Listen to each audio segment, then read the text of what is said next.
नमस्कार दोस्तों, मैं हूं मुकेश और ज़िरकॉनी शॉप में आपका स्वागत है। दोस्तों, आज हम इस ब्लॉग के माध्यम से पूरा का पूरा एक सीरीज़ हम लोग कवर करेंगे नेटवर्क इंडस्ट्री के ऊपर। ये पूरी की पूरी सीरीज़ रहेगी हमारी डायरेक्ट सेलिंग इंडस्ट्री पे, नेटवर्क इंडस्ट्री पर। दोस्तों, इसे हम लोग शुरू कर रहे हैं कि बिल्कुल शुरुआत से शुरू करेंगे कि एक आदमी काम ही क्यों करता है। देखिए, कोई भी इंसान काम करता है हैप्पीनेस के लिए, यानी कि आनंद प्राप्ति के लिए। कोई भी काम किया जाता है तो खुशी की प्राप्ति के लिए किया जाता है, और हैप्पीनेस इज इक्वल टू, एक इंसान की जो हैप्पीनेस है वो इन 4 फैक्टर्स पे डिपेंड करती है दोस्तों। पहला उसका वेल्थ, हेल्थ, यानी कि उसका स्वास्थ्य ठीक हो। कहा भी जाता है कि पहला सुख निरोगी काया। दूसरा सुख यानी सेकंड जो है उसका वेल्थ, यानी कि घर में हो माया, यानी उसके पास में वेल्थ हो। तीसरा, उसके रिलेशन मेंटेन रहे, यानी कि उसके फैमिली रिलेशन, फ्रेंडली रिलेशन, उसके सोशल रिलेशन मेंटेन रहे तो आदमी खुश रहता है।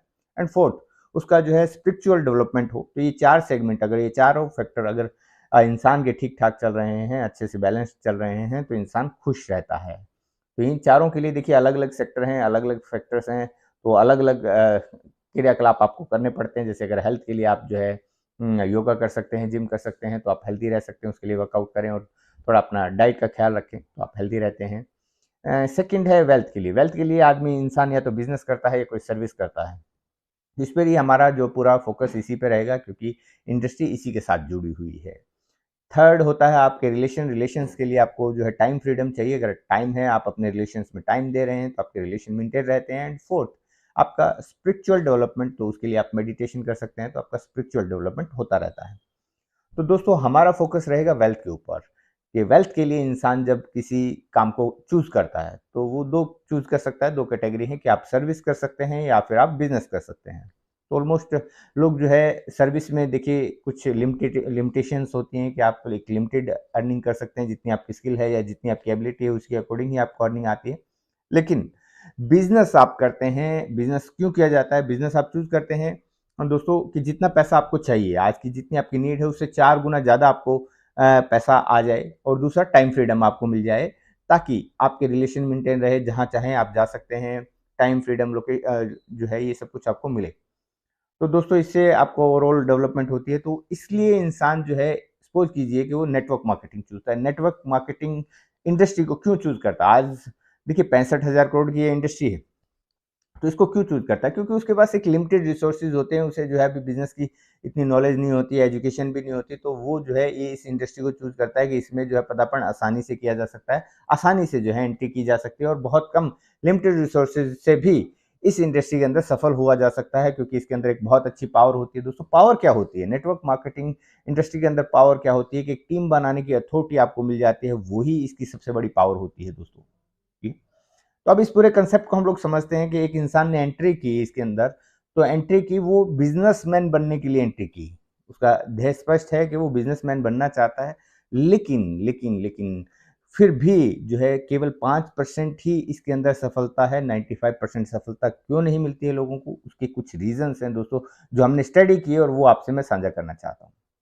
पहला रीज़न है कि जब वो इस इंडस्ट्री के अंदर पदार्पण करता है, तो जो उसके हाथ में प्रोडक्ट आता है दोस्तों, वो मार्केट फिट नहीं होता है।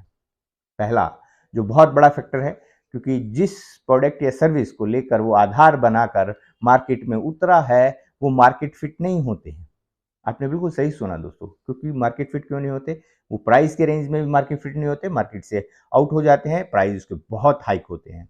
दूसरा, कि वो अनवांटेड प्रोडक्ट होते हैं, जो उनके पास में होते हैं वो वांटेड प्रोडक्ट नहीं होते, जो उनके डेली रूटीन में काम आने वाले प्रोडक्ट होते हैं, वो ऑलमोस्ट वो प्रोडक्ट होते हैं जो अनवांटेड होते हैं, जिनको गैर जरूरी प्रोडक्ट को जरूरी बताकर आप अपने फ्रेंड सर्कल में रिकमेंड कर रहे होते हैं। तो काफ़ी बड़ी वजह है दोस्तों ये, क्योंकि आपका पहला ही कदम जो है असफलता की तरफ लेके जा रहा है, जिस प्रोडक्ट को आप प्रमोट कर रहे हैं।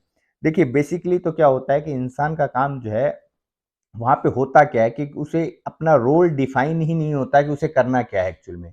वहाँ पे उसे क्या करना होता है? एक नेटवर्कर का काम अपना नेटवर्क बिल्ड करना होता है, लेकिन उससे जो है मल्टीपल काम करवा लिए जाते हैं, उसे पता भी नहीं चलता कि कब उसने जो है दोहरी भूमिका, तिहरी भूमिका निभानी शुरू कर दी इस इंडस्ट्री के अंदर। ये सेकंड रीज़न है दोस्तों। पहला रीज़न मैं बता चुका हूँ कि जो उसके हाथ में प्रोडक्ट है, वो अनवांटेड होता है, वो जो हाई प्राइस का होता है, मार्केट आउटफिट होता है, मतलब फिट नहीं होता, मार्केट फिट प्रोडक्ट उसके पास में नहीं होते, तो फेल ही होना है उसे। तो ये पहला रीज़न है। दूसरा रीज़न मैं बताता हूँ कि उसे मल्टीपल भूमिका में जो है इन्वॉल्व कर लिया जाता है, और वो खुद इन्वॉल्व हो जाता है, उसे पता भी नहीं चलता कि कब वो इन्वॉल्व हो गया। देखिए, इसको समझने की कोशिश कीजिए कि प्रोडक्ट का ट्रांसपोर्टेशन, प्रोडक्ट का शिपिंग का काम जो है नेटवर्कर का नहीं होता है। लेकिन क्या एक्चुअल में वो ऐसा नहीं कर रहा होता? वो कर रहा होता है, वो इन्वॉल्व हो चुका होता है, क्योंकि वो प्रोडक्ट खुद परचेज करता है, उसके बाद उसे कैरी करता है, फिर जो है अपने जो प्रोस्पेक्ट पर जाता है, उन तक वो प्रोडक्ट को कैरी करके लेके जाता है, उस तक सर्विस दे रहा होता है, जबकि वो काम नहीं है उसका। उनका काम है नेटवर्क बिल्ड करना, उन लोगों को अपने साथ में अपनी टीम को बिल्ड करना, जो लोग बिजनेस करना चाहते हैं, अपने जीवन में प्रोग्रेस करना चाहते हैं, उन्हें एक राइट डायरेक्शन देना, उस कंसेप्ट को प्रमोट करना, ठीक है? ना ही तो उन्हें उनका काम होता है कि ट्रांसपोर्टेशन करना, जबकि वो इसमें इन्वॉल्व हो चुके हैं। तो वो इन भूमिका से बचें, जहाँ उन्हें ट्रांसपोर्टेशन करना पड़ता है तो इनसे बचें, ये काम उनका नहीं है। लेकिन वो जो जितने प्लेटफ़ॉर्म हैं मार्केट के अंदर, वो ऐसे डेवलप किए ही नहीं गए हैं कि वहाँ पे एक अलग से फैसिलिटी हो, शिपिंग की अलग फैसिलिटी हो या ट्रांसपोर्टेशन की अलग फैसिलिटी हो, ऐसा नहीं होता। तो वो उन्हीं पे थोप दिया जाता है, तो एक्स्ट्रा वर्क। सिंपल सा एग्जांपल देता हूँ मैं दोस्तों, अगर एक मटके के अंदर आप 2 छेद करेंगे तो पानी कम दूर तक जाएगा, लेकिन अगर एक ही छेद करेंगे तो पानी दूर तक जाएगा। यानी कि अगर उसकी एबिलिटी, जो इंसान की एबिलिटी है, केवल उसको अपने फोकस केवल नेटवर्क बिल्ड करने पे होगी, तो वो ज़्यादा बिल्ड कर पाएगा, तेज़ी से बिल्ड कर पाएगा, तेज़ी से आगे बढ़ पाएगा। तो ये दूसरी वजह है जो उसकी प्रोग्रेस को रोकती है। ओके। इसके साथ में और काफ़ी सारे रीज़न्स हैं दोस्तों, जैसे कि अभी डिजिटल युग है। लेकिन सभी प्लेटफ़ॉर्म जो है केवल डिजिटल, डिजिटल बोल रहे हैं, लेकिन उनका जो खुद का प्लेटफ़ॉर्म जो है, वो डिजिटल को सपोर्ट नहीं कर रहा है। एक्चुअल में सपोर्ट नहीं कर रहा है। बोलना और एक्चुअलिटी सपोर्ट एक अलग चीज़ होती है कि आज जो है ऑलमोस्ट देखिए यंगर जनरेशन जो है डिजिटल मार्केटिंग की तरफ ट्रांसफ़र हो चुकी है। क्योंकि एआई का युग है आज के समय में, तो एआई भी आ गया है, डिजिटल छोड़िए एआई आ गया है, ठीक है? उस पे तो हम लोग बात करेंगे ही। लेकिन जो है डिजिटल की तरफ ट्रांसफ़र हो गया है कि वो जो है नेटवर्क मार्केटिंग से मुंह मोड़ के डिजिटल की तरफ ट्रांसफर हो रहा है। अब देखिए दोनों की पावर अलग अलग है। नेटवर्क मार्केटिंग के अंदर पावर है कि आप टीम बिल्ड कर सकते हैं, टीम का मैजिक शुरू होता है वहां पे, जब मल्टीपल होता है तो आगे काम जाके मल्टीपल हो जाता है, एक बहुत बड़ी स्ट्रॉन्ग कम्युनिटी बन जाती है और कम्युनिटी का बेनिफिट मिलना शुरू हो जाता है, ठीक है? डिजिटल का काम क्या है कि डिजिटल एक ऐसे टूल्स हैं जिस जो आपकी रीच बढ़ा सकते हैं, जो प्लान आप वन टू वन करके करते हैं। अगर आप डिजिटल का सहारा लेंगे तो आप पहली बात तो घर बैठे काम कर सकते हैं। घर बैठे करने से क्या फ़ायदा होता है कि आपका ट्रांसपोर्टेशन बच जाता है, आपका खुद सॉरी ट्रैवलिंग बच जाता है, ट्रांसपोर्टेशन तो शिपिंग के लिए काम आता है। ट्रैवलिंग बच जाता है, आपका जो ट्रैवलिंग है, आप जो अननेसेसरी यात्राएँ हैं वो बच जाती हैं, तो आपके अननेसेसरी खर्चे बच जाते हैं, आपके होटल्स में स्टे बच जाते हैं, वो सब बच जाते हैं। फिर आपकी रीच बढ़ जाती है कि आप घर बैठे जो है पूरे ग्लोब को रीच कर सकते हैं। टारगेट फोकस कर सकते हैं, आपकी जो ऑडियंस है सीधा उस पे टारगेट कर सकते हैं, ओके? और आपका टाइम्स बढ़ जाता है। तो ये आपके डिजिटल पे आने से आप ये फ़ायदा होता है। तो जो नेटवर्कर हैं अभी तक डिजिटल से लेस नहीं है, उनको ये डिजिटल की टेक्नोलॉजी नहीं आती है। तो इसीलिए मैंने ये हम लोगों ने जो ये मॉडल क्रिएट किया है डिजिटल एंटरप्रेन्योर का, ये इसलिए बेस्ट है क्योंकि यहाँ जो नेटवर्कर हैं उनकी पावर, उनकी टीम बनाने की पावर, प्लस में डिजिटल की पावर, प्लस में एआई की पावर, ये तीनों उसमें बिल्ड हैं, तो उससे ग्रोथ उनकी तेज होती है। इसके बारे में हम लोग आगे डिस्कस करेंगे कि कैसे ये जो है सही प्लेटफॉर्म की तरफ हम लोग गाइड कर रहे हैं आपको कि हाँ, ये ऐसा नहीं है कि हम सिर्फ कह रहे हैं इसलिए आ जाइए। बिल्कुल देख परख के आइए, बिल्कुल सोच समझ के इस प्लेटफ़ॉर्म का इस्तेमाल कीजिए और कैसे ये जो है उन सभी पैरामीटर्स पे खरा उतरता है, ये सब कुछ चीज़ें हम लोग इसमें डिस्कस करेंगे। तो दोस्तों ये तीसरी वजह है कि यहाँ पे जो है वो समय के साथ में आप जो है आपकी प्रोग्रेस नहीं हो रही है, वो कहते हैं ना या तो बदल जाओ या बदल दिए जाओगे। यानी कि अगर आप ऑनलाइन नहीं हैं, आप डिजिटल नहीं हैं, तो आप रिप्लेस हो चुके हैं। आप बिज़नेस में ही नहीं रह गए, आप आउटडेटेड हो चुके हैं ऑलरेडी।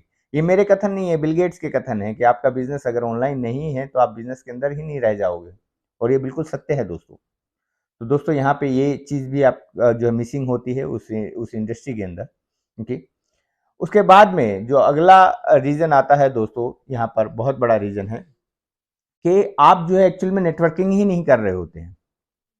ये बिल्कुल सही सुना आपने। आप कहते हैं कि नेटवर्क मार्केटिंग इंडस्ट्री में है और हम नेटवर्किंग ही नहीं कर रहे, मतलब ये है दोस्तों कि जितना नेटवर्क आपने बनाया है, वो केवल आपका ग्रुप है, एक ग्रुप बनाया आपने 200, 300, 400, 500 लोगों का। एक इंसान की इतनी रीच होती है, एक आम इंसान की, इतना बनाया, तो आपको सिर्फ़ उन्हीं उसी ग्रुप में से इनकम आती है, ठीक? पैसिव इनकम कहा जाता है इस इंडस्ट्री में, लेकिन आती नहीं है, तो उसी में से आती है। लेकिन एक ही आदमी को पैसिव इनकम आती है, जो उस प्लेटफॉर्म का मालिक है, क्योंकि उसे पूरे नेटवर्क से प्रॉफिट आता है। वो चाहे टीम किसी की भी हो, आपकी क्रॉस लेग है, आपकी डाउन लेग है, आपकी अप लेग है, जो भी है, अपलाइन है, सबसे सबसे प्रॉफिट आता है, क्योंकि उसका प्रोडक्ट उनकी जगह काम कर रहा है। वो काम नहीं भी करें तब भी उनका प्रोडक्ट उनके हर जगह पे जाता है, तो उससे उन्हें प्रॉफिट आता है। तो वो पावर है ही नहीं उनके पास में। बिजनेसमैन है लेकिन अपना ब्रांड बिल्ड नहीं कर सकते। अगर ब्रांड बिल्ड करने की सोच ली तो सबसे पहले उनका जो है आईडी ब्लॉक किया जाता है, जो कोड है वो ब्लॉक कर दिया जाता है। उन्हें नया ही नेटवर्क तैयार करना पड़ेगा अगर वो अपना प्रोडक्ट डेवलप करने की सोच लें तो। सोच भी मात्र लें तब भी, तो उन्हें दोबारा से मेहनत करनी पड़ेगी। लेकिन दोस्तों जो डिजिटल एंटरप्रेन्योर है, यहाँ पे ये जो है आपको पूरा ऑप्शन दे देता है कि आप अपना प्रोडक्ट डेवलप कर सकते हो। और आपका प्रोडक्ट अगर आप डेवलप कर पाएँ तो आपको पूरी टीम से पूरा जितना प्लेटफॉर्म का नेटवर्क बना है सबसे प्रॉफिट आना शुरू हो जाएगा और आपको रियल में पैसिव इनकम आनी शुरू हो जाएगी। आप काम नहीं भी कर रहे तो आपका प्रोडक्ट आपकी जगह काम कर रहा है। इवन आपको मालिक तक से भी प्रॉफिट आना शुरू हो जाएगा। उस प्लेटफॉर्म का जो फाउंडर है उनसे भी प्रॉफिट आना शुरू हो जाएगा। ठीक? तो ये चीज़ बहुत बड़ी मिसिंग है इसके अंदर, जो सबसे बड़ा जो राइट आज तक नहीं मिला। अगर आप रियल में नेटवर्क बना रहे हैं तो रियल में तो नेटवर्क तभी हुआ ना जो सबके लिए इकोसिस्टम, जो सबके लिए काम आए। तो ये चीज़ बहुत बड़ी मिसिंग है जिसकी वजह से प्रोग्रेस स्लो होती है। अगर ये चीज़ें का राइट उन्हें मिल जाए, एक नेटवर्कर को मिल जाए कि वो अपना प्रोडक्ट लॉन्च कर सकता है। देखिए फाउंडर के तो पहले से ही 200-300 प्रोडक्ट होते ही हैं, 50 पाइपलाइन में भी होते हैं। लेकिन जो है लीडर्स को एक भी प्रोडक्ट को डेवलप करने का या उन्हें जो है उस प्लेटफॉर्म पे प्रमोट करने का अवसर नहीं मिलता है। अगर उन्हें ये चीज़ मिल जाए तो बहुत बड़ा प्रॉफिट का हिस्सा उन्हें आएगा और उनकी लाइफ चेंज होगी और जो 95% फेलियर आ रहा है वो सक्सेस में तब्दील हो जाएगा दोस्तों। और बहुत सक्सेस स्टोरी बनेगी। जो ये 65,000 करोड़ की इंडस्ट्री, इसका साइज कई गुना हो जाएगा। ये सब कुछ चेंजेस अगर पॉसिबल हैं इस इंडस्ट्री के अंदर। और ये देखिए हमने काफ़ी स्टडी, काफ़ी रिसर्च करने के बाद यहाँ तक पहुँचे हैं कि ये बहुत बड़ी अड़चन है, जिसकी वजह से जो है रियल प्रोग्रेस नहीं हो पाती है एक नेटवर्कर की, एक बिजनेसमैन की। मैं बिजनेसमैन ही कहूँगा उनको। वो बिजनेसमैन ही बनने के लिए आए हैं, वो बिजनेस करने के लिए ही आते हैं इस इंडस्ट्री में। और उन्हें केवल और केवल जो है एक प्रमोटर बना के छोड़ दिया जाता है, एक छोटा सा टैग देके, और उनसे बाकी सब काम करवाए जाते हैं। जो है ट्रांसपोर्टेशन का काम उनसे करवाया जाता है, शिपिंग का काम उनसे करवाया जाता है, जबकि उनके बदले में उन्हें कुछ नहीं मिलना होता है। इसीलिए जो लोग हैं इस इंडस्ट्री में फास्ट ग्रो नहीं कर पा रहे हैं और 95% फेलियर आ रहा है दोस्तों। इसके अलावा भी काफ़ी सारे जो रीज़न्स हैं उनको हम लोग डिस्कस करेंगे, और कौन-सा प्लेटफ़ॉर्म आपके लिए उपयुक्त है। जो आजकल मल्टीपल प्लेटफ़ॉर्म्स मार्केट में आए हुए हैं, मल्टीपल कंसेप्ट मार्केट में आए हुए हैं, उनमें से कौन-सा परफेक्ट है, इन सब का डिस्कशन हम लोग कंटिन्यू करेंगे दोस्तों। अभी वीडियो लंबा हो रहा है तो हम जो है सेकंड पार्ट के अंदर इन सब क्वेश्चन के आपके जो है डिस्कशन करने वाले हैं। और आपका भी कोई क्वेश्चन अगर आता है आपके माइंड के अंदर और आप पूछना चाह रहे हैं तो आप हमें कमेंट बॉक्स में कमेंट कर सकते हैं। हम उसका आंसर भी नेक्स्ट पार्ट के अंदर जरूर कवर करेंगे। तो आज के लिए इतना ही दोस्तों। अगले वीडियो में फिर से हाजिर होते हैं एक नई अपडेट के साथ में और इस सीरीज को कंप्लीट करते हैं। तो आज के लिए इतना ही। धन्यवाद दोस्तों। नमस्कार।